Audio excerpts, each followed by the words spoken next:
Grand Risings. Hope you're having a blessed day and you're feeling strong and capable.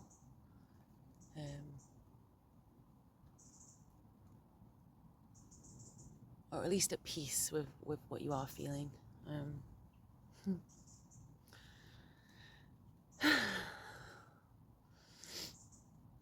The weather's feeling different today.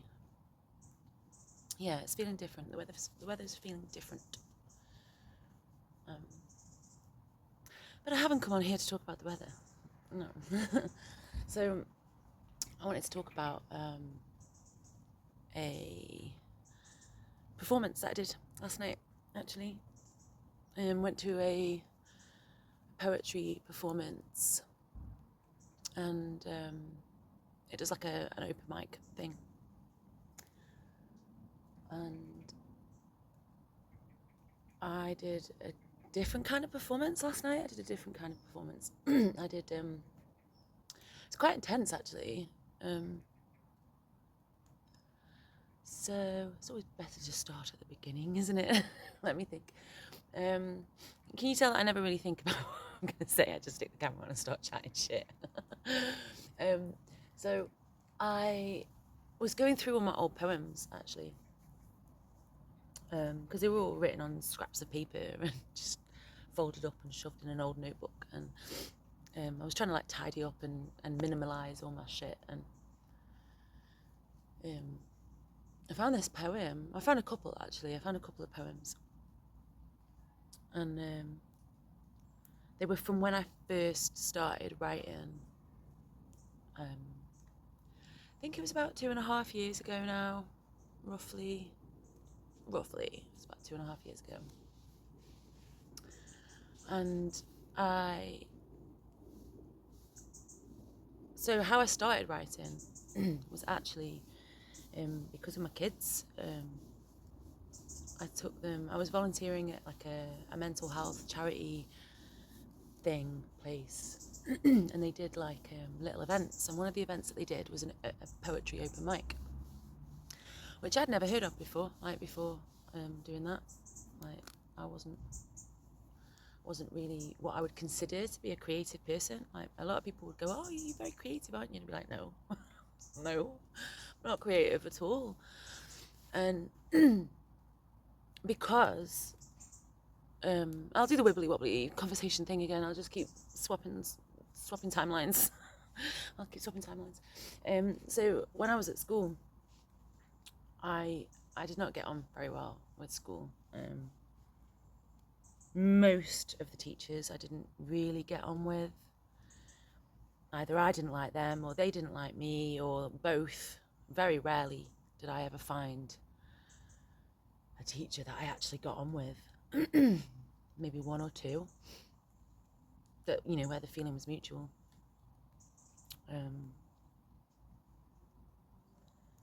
And school really killed my creativity, I would say. It really, I would say probably didn't just clip my creativity. It really distorted my perception of self and my perception of me and what I am and who I am and what I can do. Like massively distorted my perception of what I can do. Because it just always came in the form of, I suppose in hindsight now, I'm obviously neurodiverse, and I just work differently. I create differently. I need a different setting of education to learn and to create and to be. And when I was at school, poetry, was always, or writing had to be, or music even. I did take music at school. Played the piano as a child, had piano lessons. And even that, really, as much as I enjoyed playing the piano, there wasn't a lot of free flow. There wasn't a lot of fun in it. It wasn't fun. It was work. It was stress. It was effort. It was it felt like it was for other people, not for me. And when you expected to write at school, it's like, right, we're going to write these kinds of poems, haiku or whatever else. There's loads, I know, I can't remember, I'm not interested. Or we're going to write about this theme, and it has to be in this way, and it has to be roughly this long, and you've got until Thursday to do it. Well, that's not really the act of creation, is it? It's not free-flowing. It's not the way that I would do it. It's not how I would write. It's not, you have to write from emotion, and it's kind of like processed. It's pretend, like processed food, I suppose. It's like pretend. It's not how you're feeling in the moment. You're attempting to tap into feelings that aren't there right now in order to write something. And I obviously very rarely engaged. And if I did, it would be under duress, and I'd feel resentful, and I don't know, it just didn't feel comfortable. So it made me feel like I wasn't a creative person. It made me feel like I couldn't write, like I wasn't a writer, like I couldn't really do poetry, and it was boring, and I probably could if I put my mind to it, but do I want to? No. And so about 2.5 years ago, I took my children to this sort of poetry open mic thing. And one of my children at the time was writing quite a lot of poetry. And it was like, oh, well, this would be cool, like to read your poetry out to other people. And they were like, no, thank you. Yeah, no. And it was just the act of performing. It was the act of getting up in front of people, and that was scary to them. And maybe that's minimalizing how it makes them feel a little bit, but it was just not something that they were comfortable with. And it was kind of one of those things where I was like, oh, go on, it's not that bad, everybody else is doing it. Nobody's really that going to be bothered if you make a mistake. And as I was saying these things, I realized there's no way on this planet that I would get up and like read a poem to people. And it was like, oh, I can't really talk the talk if I'm not going to walk the walk. And so basically, in order to try to set a good example to my children and show them that, it's doable, or at least if I'm going to say these things, I'm going to do these things, because, kids aren't stupid. They're not going to listen to somebody that's not taking their own advice, basically. They're not going to listen to an adult that's telling them to do something if that adult isn't doing it themselves. Kids aren't stupid. And most adults won't take advice from somebody that's not doing it themselves. They can see, like, well, you're not doing it. Don't tell me to do something you're not doing. And so I sat down and I wrote a poem. Well, it was more like a spoken word type thing. And it wasn't really, it was more of it was an inner monologue. It was an inner monologue of me experiencing something and basically just writing out how my brain speaks to itself. Yeah, an inner monologue. So it wasn't really like dead emotional. It wasn't like very erudite.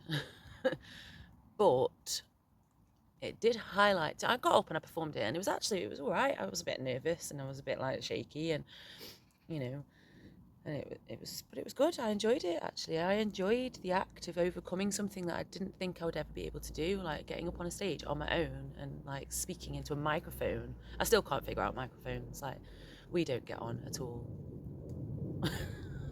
But that's okay. That doesn't matter.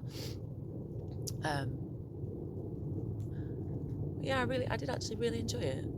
And the actual poem that I wrote, that was like an inner monologue, like I said, it wasn't really emotional. It wasn't dead in depth. It wasn't,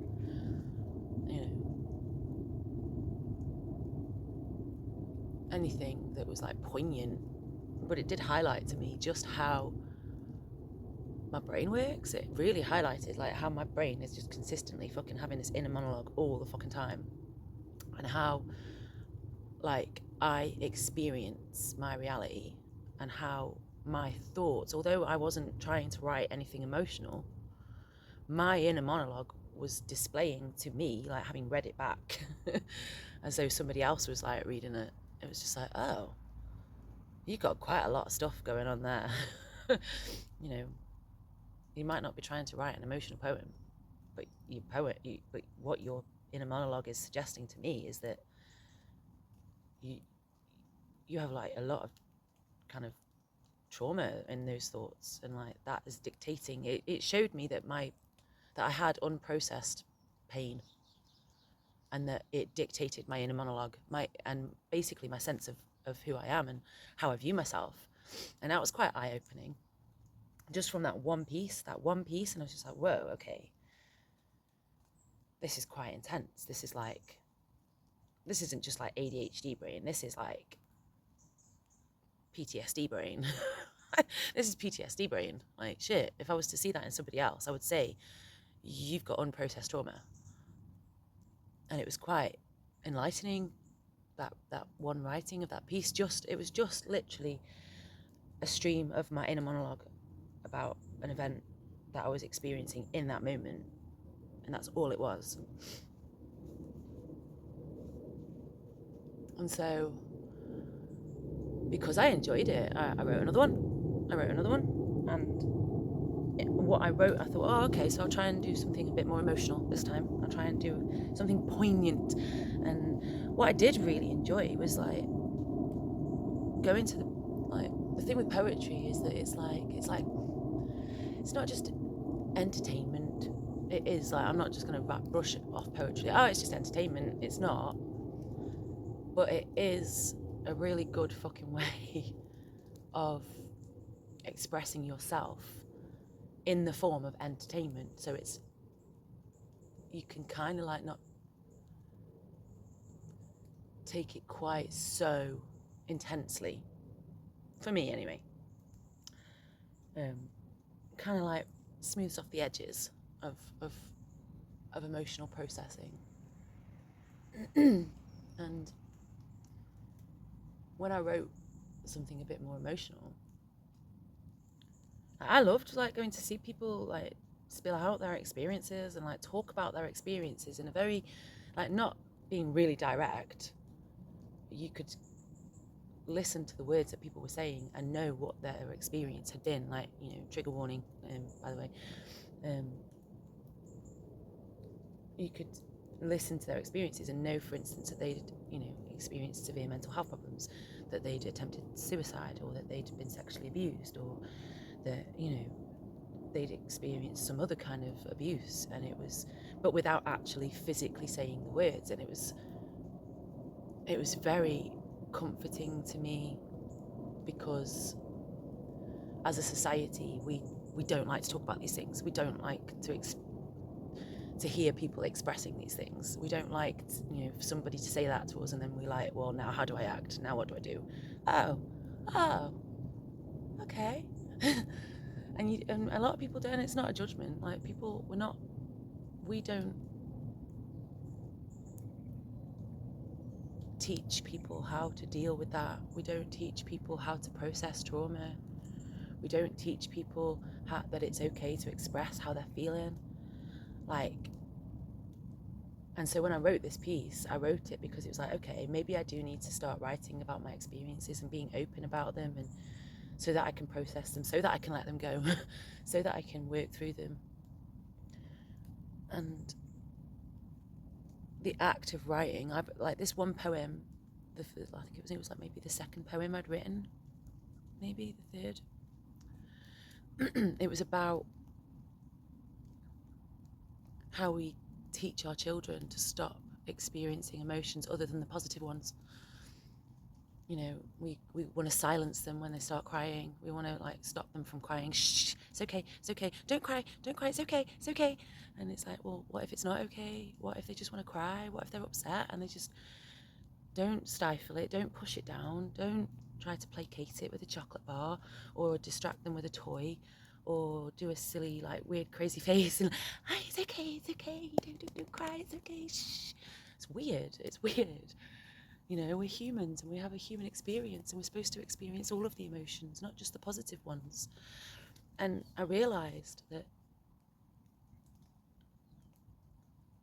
I was still only really experiencing my positive emotions. Well, not experiencing them, but I was only expressing because it felt like a weakness to express when I was sad, or when I was angry, or when I was hurt, or when, you know, when somebody had upset me. Without realising it, all these words came flying through my head, like conditioned words like fucking sensitive and weak and, you know, causing trouble, or, you know, not, you know, just complainer, you know, whiny baby, all the different words that you get told as a kid by society, and well, as an adult as well. Come on now, just get on with it. Well, you know, worse things happen to other people, just get on with it. And that's not okay. It's not okay. We need to experience and express, not just experience them, but be able to express them, because when you express them, you can let them go. When you express them, you can process them. When you express them, the energy can move and flow, and you can drop them where they were, and you can go, oh, okay, so I did have that experience, and it did really upset me, and I've expressed that it upset me, and I've been validated, and I've seen my emotions, and now I can move on. And when we don't do that, they just get bottled up in our body, they get stored, and there isn't any place for the other emotions, there isn't any place for the other experiences. That we start to become filled up, and that's when we become overwhelmed with our experiences, when we haven't dropped our past experiences. And so the poem that I wrote was about that, basically. It was about all the times in my life that I had almost, you know, not just withstood trauma or abuse or shitty behaviour from people, or, you know, and not just squashed my feelings down through guilt or shame, and not just, you know, it was about all the times that I'd actually almost been so used to that, like my body and my mind were so used to experiencing pain and trauma and suffering and shitty experiences and shitty relationships, that I almost like encouraged it. Because like if I was happy and I was in a nice experience, then I wasn't strong enough. You know, it almost became like my natural setting, which obviously is PTSD. I kept repeating the cycles because it was my comfort zone. It was my comfort zone. It was all I knew. It was the only way I knew how to experience things. It was the only way that I knew how to be. It was the only relationships that I knew how to engage with. And the moment that I realised, we have teenagers approaching. You can come. Hello.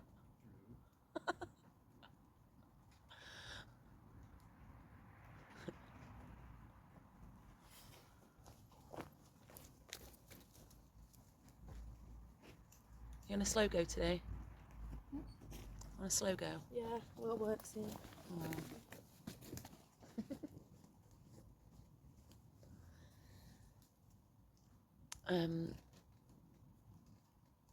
Yeah, the only time that I kind of felt comfortable was in those experiences. Really. Didn't know how to be in other experiences.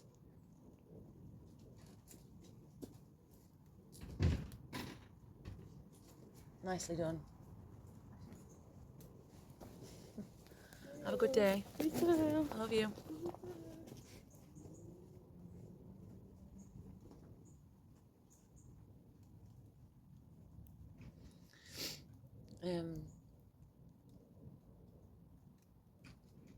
And so the poem was about that.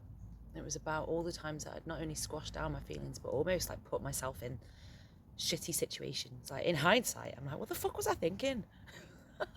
What the fuck was I thinking? Like, why would I put myself in that situation? Why would I engage with that kind of relationship? Why would I accept that kind of behavior from somebody and not say something and not like call them out on it and go, what the fuck? Don't treat me that way. Like, what the fuck? it was almost like not experiencing my upset in that moment was like a badge of honor.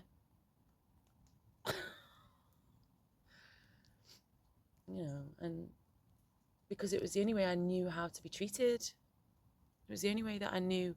It was what I thought I deserved. It was what I thought, I should expect.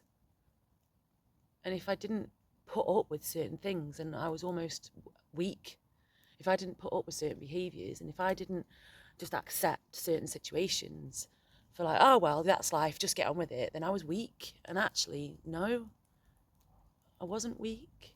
I was conditioned. And the poem was almost like the moment that it was writing about the moment that I realised I was broken. It was writing about the moment that I realised I was not fine. I was not fine, actually. I'm not okay. Like, I'm not happy. Like, I've like experienced a fucking shit ton of experiences in my life, like from day dot. And actually, I need to talk about them. I need to process them. I need to fucking feel these feelings because I haven't been feeling them. I've been squashing them down. I've been telling everybody that I'm fine.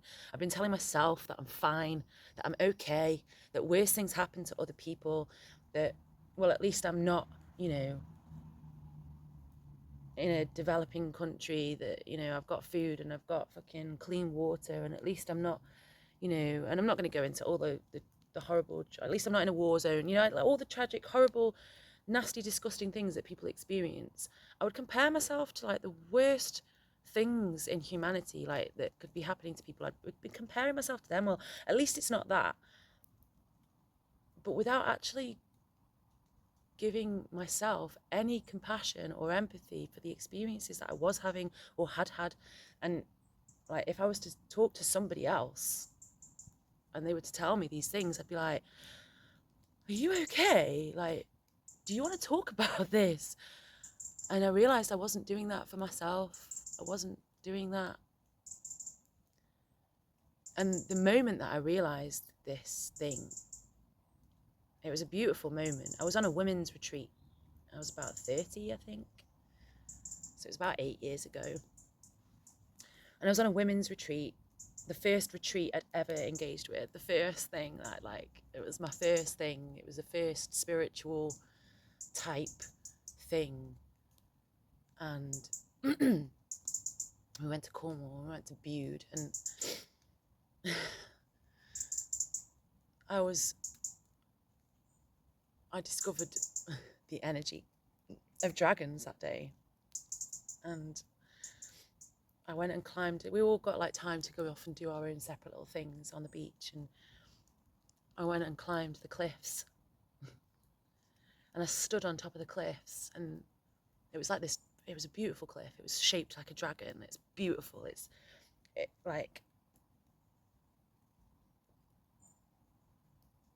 It makes my heart like proper sing to think of that cliff and the shape of it and the dragon energy in that cliff, in that earth, in those rocks. And it was a special cliff, like proper, like I'm getting like emotional just thinking about it. And so I climbed the cliffs and I stood on top, and in front of me was the expanse of the sea. And I stood there and I was so overwhelmed by the energy of the ocean, of the sea, of the waves, of the sounds, of the birds above me, of the cliffs that I was standing on. And I realized, like, sort of how small I felt, how squashed down I'd been. Like, when I saw the openness and the vastness that was out in front of me. And it brought me back to the feeling of being a child, of like just feeling lost, of not feeling safe, of not feeling protected, of not feeling, of feeling so insignificant. And I realized just how broken I was, like how much all these feelings, like it was like the sea almost like went, oh, okay, you got a lot in there. Like, and it just pulled them all up. And I was just like, whoa, like, I did not know all these thoughts and feelings were inside me. And I literally dropped to my knees. I dropped down onto my knees and I wept and I wept and I wept. And it was almost like this realization that, wow, I'm extremely broken. Like, and this has been dictating my whole reality. And I had no fucking idea. I had no idea. I had no idea. But I was also kind of laughing and happy while I was sobbing. It was a beautiful moment. But I was almost like ecstatic with happiness because it was like, well, now I know that I'm broken. Now I can like fix it. Now I know. Now I know all the areas that I'm fucking broken in and struggling in. Now I can fix it. I can sort it out. I can address these issues and I can work on these things. And it was like two aspects of myself, like the child in me and the mother in me, all wrapped up in one. And it was a beautiful moment. And so the poem that I read last night was about that. It was about that moment. But the reason why I read it last night was because when I was sorting through all my poetry, that was a cool bird call. I don't know what that was. Anyway, distractions. When I was going through all my poetry and deciding like what to do with it and tidying up, and some of it I've written on the computer and saved, and to do I don't know what with. I read through this poem and I was just like, wow, that's a powerful piece. Like, and I've only ever performed it once. I'd performed it once, and it was right at the beginning of my performance kind of journey, and I didn't really perform it in the way that I authentically wanted to because I was still a little bit nervous and lacking maybe in confidence and the strength to show my full me. And I read it and I was just like, I don't actually identify with that person anymore. Like, there's a lot, you can see that this person that's written this is like really fucking in a lot of pain. But I didn't identify with the person that wrote that anymore. I felt like I wasn't in that space of squashing down or sort of normalizing trauma and pain. As well, that's just life. That's just life. Just get on with it. And I can see that to some degree helps. To some degree, trying to find the best in situations, but we have to be able to acknowledge our feelings and how we're feeling in a situation without feeling guilted or gaslit or shamed. And it was a big thing for me because I realized I'd been doing that with my kids. Like at the time, I think my youngest was just coming up to 12 at the time that I wrote that, and they were experiencing a lot of extreme emotions. Like, they've always been very emotional since they were like born, and always either really happy or crying their eyes out. And it's been a very intense journey for them. And again, I did the same thing. Like, it used to really upset me to see them crying, and I never knew what to do. And I always felt like I needed to fix it because it made me uncomfortable to see my child upset. It made me uncomfortable to see them crying, and it hurt me. And I didn't want to deal with that hurt and that pain and that upset. So I would try to get him to fucking stop crying. I would try to, like, with anything. And I did it once. I can't remember how, like, I said it or what it was exactly that I said. And it was quite close to writing that poem. I tried to get him basically to just be okay in that moment. And he beautifully turned around. It wasn't as pleasant at the time as I'm performing it for you now. But he was really upset. He was crying. He was like, well, what do you want me to do? Do you want me to just stop feeling? You want me to just ignore how I'm feeling? You want me to just pretend that I'm okay? And I was like, no, actually, like, it proper cut me, like, as a parent. And I was just like, and I stopped in my tracks, and I was just like, shit, no, actually, no, I don't. I'm really fucking sorry. I've been doing that thing that everybody else does, haven't I? I've been doing that thing, trying to get you to squash your emotions. I've been doing that thing that everybody did to me, trying to get me to just be okay, to stop expressing myself, to sit down and shut up so I didn't upset them, so I didn't make them feel bad, so I didn't make them have to feel their emotions. And I was like, no, I'm so sorry. No, I don't want you to just be okay. It's okay for you to cry. It's okay for you to be angry. It's okay for you to shout. It's okay. And that really opened up the space for me to feel my emotions. And so I sat looking at this poem that I'd written, and it brought up all these thoughts, and like, you know, it brought up the person that I used to be, that would never have gotten up on a stage and performed, that still didn't know how to play like the ukulele, that still hadn't ever written music, that still hadn't written lyrics, that had still only written a couple of poems. It brought me back to that person. It brought me back to the time that I fucking stood on the cliffs and dropped to my knees, and I had this overwhelming realization that I was actually way more broken than I thought. It brought me back to all the times that I'd not felt able to express how I was feeling. It brought me back to that conversation with my son. Well, it was more of an argument. It wasn't an argument. It was a heated, emotionally directed conversation. It brought me back to that feeling of when he said those words to me, and shit, he's right. No, I don't want that for him. I don't want him to feel like that. It's not up to him to emotionally regulate so that I don't have to experience my emotions. Fuck that. No, I'm not doing that anymore. No.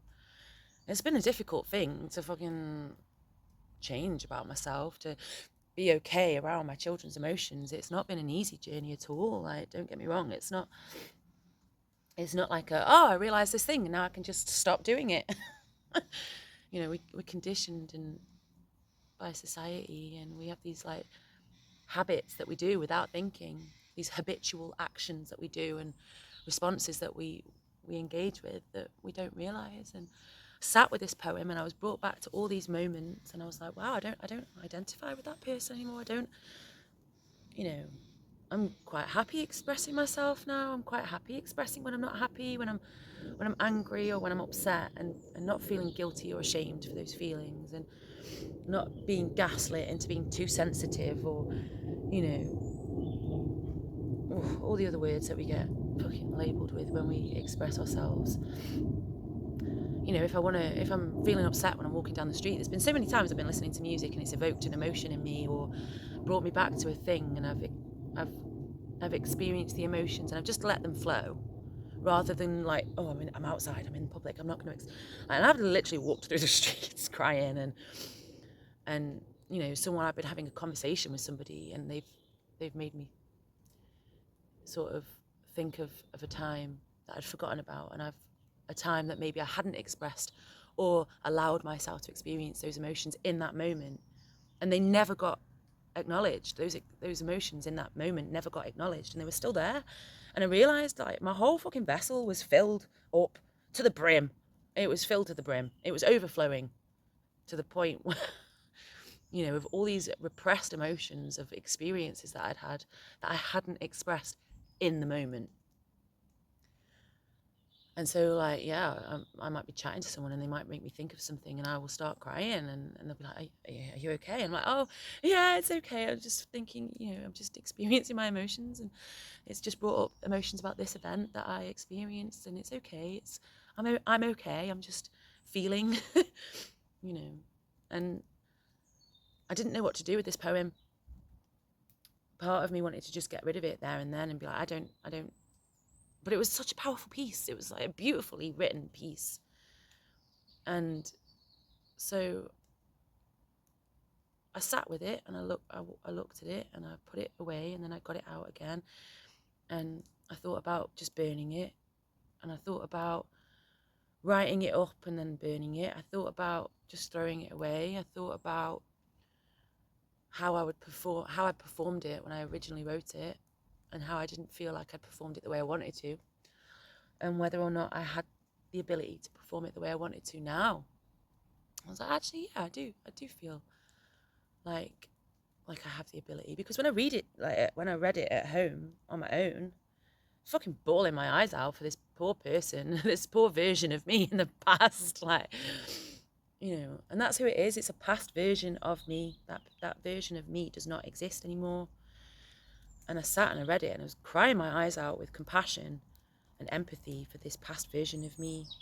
And I put my arms around the past version of me so tight. It was like, I don't think I could actually get on stage and read this now without crying for that version of me. That's what it is. It's empathy for the other me that I didn't have capacity to have for myself at the time. And so there was an open mic last night, and I was like, I think I'm going to do that. I'm going to read that poem. I'm going to explain about it, explain about my journey, talk about where I've come from, and just the very weirdness of society telling kids that they can't cry, that they shouldn't cry, that they should only ever be happy and experience happiness, that they should only ever, express themselves when it's comfortable for other people. That we shouldn't be, oh, you're experiencing trauma. Yeah, well, isn't it like, let's go and get a toy, or let's eat some chocolate, and I'm all for, finding ways to emotionally regulate, but you still have to feel the feelings. You still have to feel them and allow them to move through your body. And you still have to acknowledge that emotion. The film Inside Out, oh my gosh, that was such a fucking beautiful representation of that, basically, of like, you can't just keep not allowing sadness in. You can't, compartmentalize certain emotions and say that these emotions are okay to express and these ones are not. That's not the human experience. It's not human. That's robotic, and it's not who we are. We're trying to turn ourselves into something that we're not. We're human beings. I'm going to sneeze. We're human beings. We have all these weird functions that we have no control over, and we're trying to, relentlessly control them.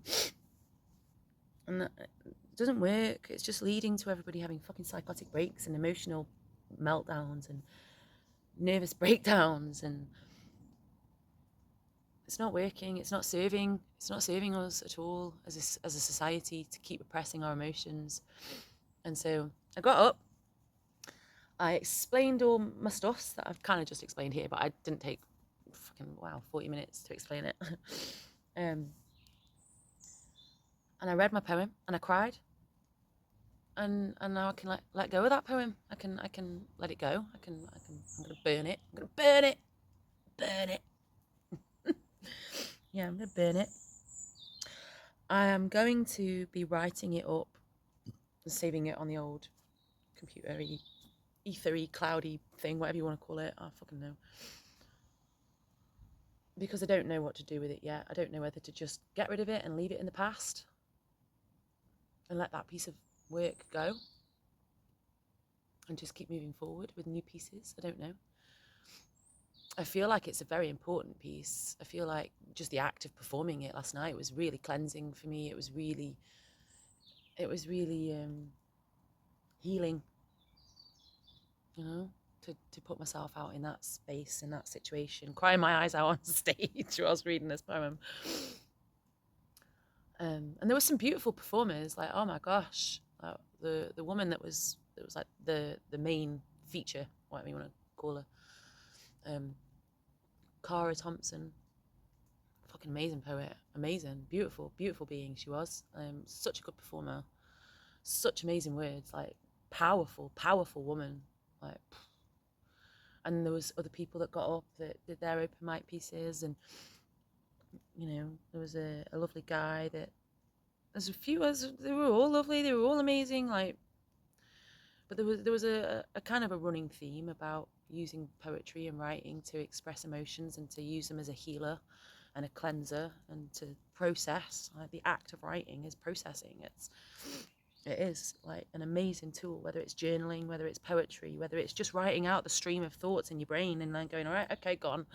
So they're not just fucking on a loop around in your brain. Like, the actual physical act of getting them out, like pulling them out and getting them down and then going, right, scrunched, gone, is so fucking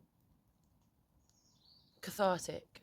Yeah, some of my pieces are fucking completely tear stained from like the act of crying whilst writing.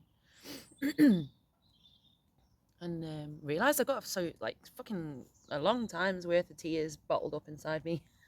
And they still keep flowing. Occasionally. They will come and they will surface, and I will release them in the moment with no fear, no shame, no guilt, no, sort of worrying of judgment in that moment. If you don't like me crying, then go away. But I'm not going to cover my tears up to make you feel more comfortable.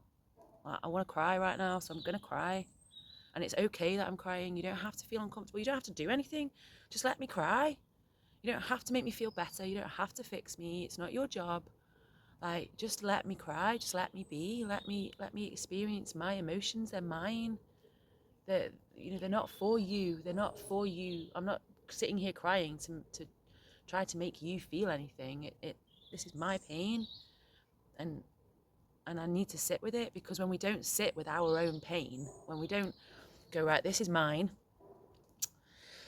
it hurts, it's really fucking uncomfortable, I don't like it, but I don't want to feel it. If we don't feel it and let it go and acknowledge it and go, oh, I see you, I see that pain. That pain is telling me that you need a cuddle right now, that you need to be gentle with yourself today, that you need to have a cry, that you need to maybe, rest a bit more, drink some more water, have a bath. I don't know, something that makes you feel comfortable and cozy and warm. Or go for a walk, and just fucking sob your heart out, and go for a walk and sit with the birds, or do all the other things that people do. Write it down,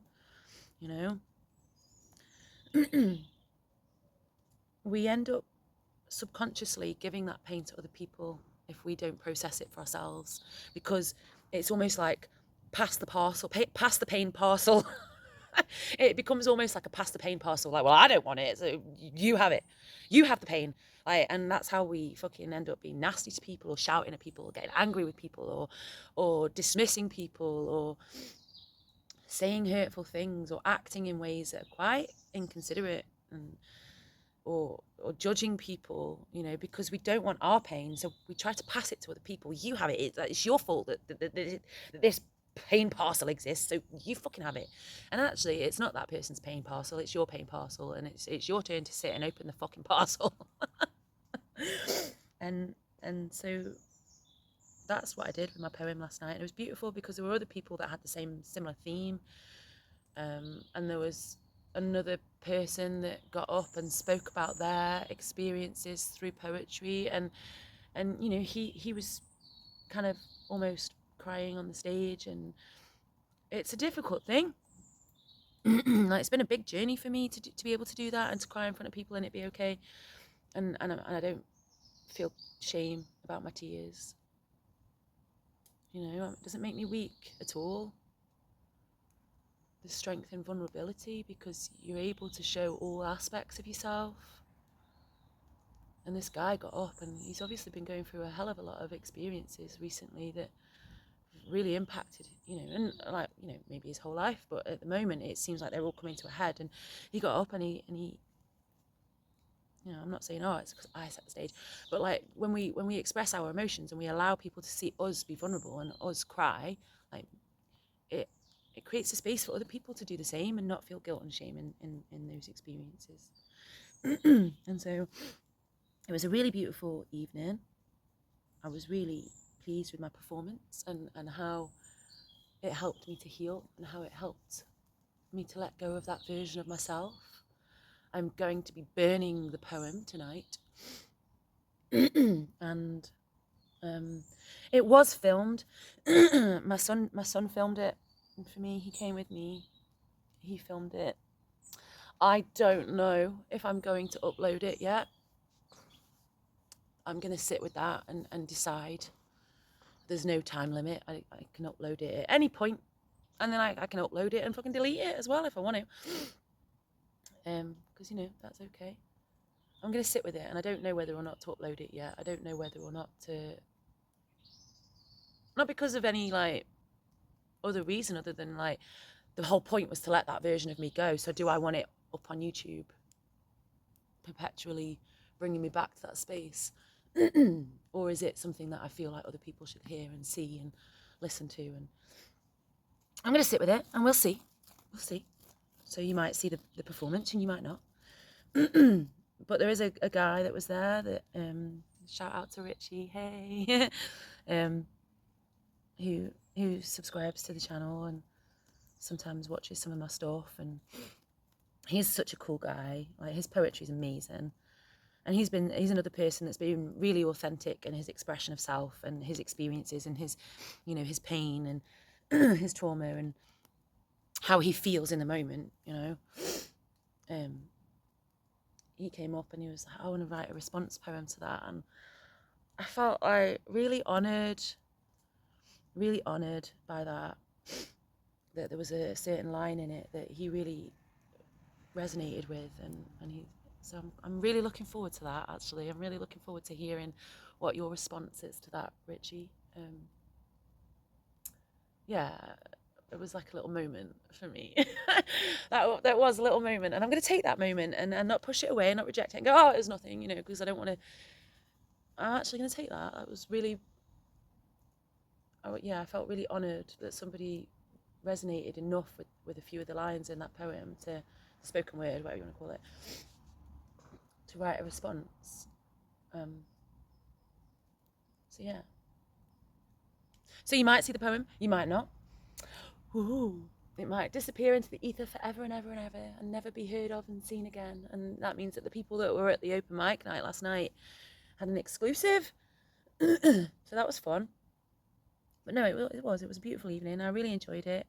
And thank you to all the people like, Sophie, and to, the poetry peoples that are doing this and creating space, doing the open mics and working relentlessly, in their spare time to book people, to book performers, to do poetry slams and creative workshops, just to create the space for people to express themselves openly, unashamedly, without guilt, authentically, in their own unique, beautiful expression of self. So thank you, because you have been part of my healing journey. You have been part of this, of who I am now. You've been part of that. You've helped to create Kiyatara and where I am now and how I express myself and how I feel about myself.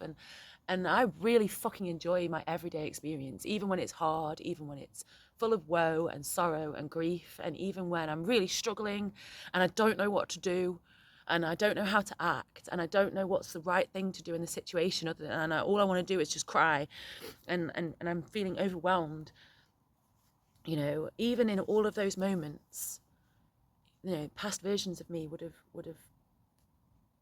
have struggled to experience that and would have pushed it away and rejected it and gone, no, it's okay, I'm fine, okay, let's move on, let's do something else, la la la la la la la, let's keep busy just so I don't have to think.